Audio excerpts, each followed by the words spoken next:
गाड़ियाँ इतनी महंगी इसलिए होती हैं क्योंकि ये गाड़ी आपके सही पैसे पूरे करती हैं। अब कहने को ये 7 मॉडल है, बट स्टिल इसमें रेयर व्यू मिरर ये ऑटो डिमिंग फीचर के साथ है, जो कि अब जाके पाकिस्तानी गाड़ियों में आना शुरू हो रहा है। तो इसमें कैबिन लाइट्स भी काफ़ी सारी दी गई हैं। यहाँ सेंटर में तो लाइट्स हैं ही, ये वाला एरिया भी ग्लो करता है और इसके मिरर के नीचे भी यहाँ पर लाइट्स आती हैं, जिनको आप इस तरह से ओपन ऑन कर सकते हैं। ये रीडिंग लाइट्स हैं और रात के टाइम ये काफ़ी मजे का इफेक्ट देती हैं। फिर इसके अलावा इसमें स्टीयरिंग भी मल्टीमीडिया वाला है और यही से मैं इसके मीटर की मोस्टली फीचर्स को यूज़ कर सकता हूँ। मीटर भी इसका लुक के लिहाज से डिसेंट है। सेंटर में एक एमआईडी दिया गया है और इसकी स्पीड लिमिट 260 तक है। फिर ई क्लास के मीटर में हमेशा क्लॉक आती होती है। This car is not different. और इसके अलावा बाकी मोस्टली कंट्रोल्स के हेडलाइट के यहाँ पे दिए गए हैं। हेडलाइट में ऑटो आता है, जैसा कि मैंने पहले बताया था। आप हेडलाइट की हेड को एडजस्ट भी कर सकते हैं इस तरह से, और फॉग आप इसका इस तरह से एंगेज करेंगे कि पीछे खींचेंगे तो फॉग ऑन होगी और दोबारा खींचेंगे तो इसकी रेयर फॉग ऑन होगी।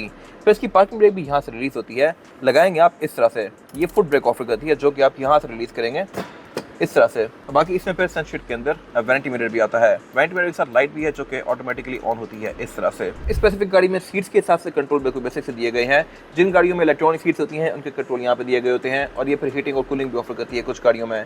इस पर साइड मिरर कंट्रोल दिए गए हैं। साइड मिरर्स के रिट्रैक्टेबल है, जो कि मैं यहीं से बैठ के अनफोल्ड कर सकता हूँ। विंडोज पे चारों ही सिंगल टैप वाली हैं। बैक पे इसमें 2 ही लोग कंफर्टेबली बैठ सकते हैं। थर्ड पर्सन आना चाहे तो आ जाएगा, लेकिन ज्यादा कंफर्टेबल नहीं होगा क्योंकि यहाँ पे फ्लोर बेड फ्लैट नहीं है। यहाँ काफी बड़ी सारी हब दी गई है, बट फीचर्स पैसेंजर्स के लिए अच्छे हैं। सेंटर में इसमें एयर वेंट्स आते हैं, सिगरेट लाइटर आता है, पावर आउटलेट की तरह भी आप इसको यूज कर सकते हैं। और इसके अलावा इस एरा में स्मोकर्स पैकेज बहुत सारा इन था। इसमें भी यहाँ पे एस्ट्रेस दी गई हैं दोनों ही डोर्स में। और इस एरा के अगर आप सिग्नल्स देख लें, मर्सिडीज देख लें, बीएम देख लें, सब में ये एस्ट्रेस आया करती थी। सेंटर कंसोल दिया गया है, जिसको निकाल कर एज एन आर्मरेस्ट यूज कर ही सकते हैं। इसमें कप फोटोज भी दिए गए हैं, जो कि आप इस तरह से ट्रैक कर सकते हैं। रेयर पैसेंजर्स के लिए जो हेडरेस्ट हैं, इनको मैं फ्रंट से ड्रॉप भी कर सकता हूँ, और रेस आप इनको हाथ से करेंगे मैनुअली। अगर ये रेस भी इलेक्ट्रॉनिकली होते तो ये मेरे ख्याल से फिट था। ड्रॉप करने के बाद आपको खुद यहाँ पे आना पड़ेगा। 3 हेडरेस्ट दिए गए हैं। रेयर पैसेंजर्स के लिए एयर बैग्स भी आते हैं, सीट बेल्ट भी आती हैं, और आइसोफिक्स के पोर्ट्स भी। यहाँ पे अलग से कैबिन लाइट्स भी दी गई हैं, और ये भी रात के टाइम काफी मजे का इफेक्ट देती हैं। इसकी लाइट की ब्राइटनेस को भी एडजस्ट कर सकते हैं यहाँ से। फिर इसमें रेयर पैसेंजर्स के पाँव पे एमबी लाइटिंग भी आती है, जो कि डोर खोलने बंद करने के साथ साथ ऑन और ऑफ होती है।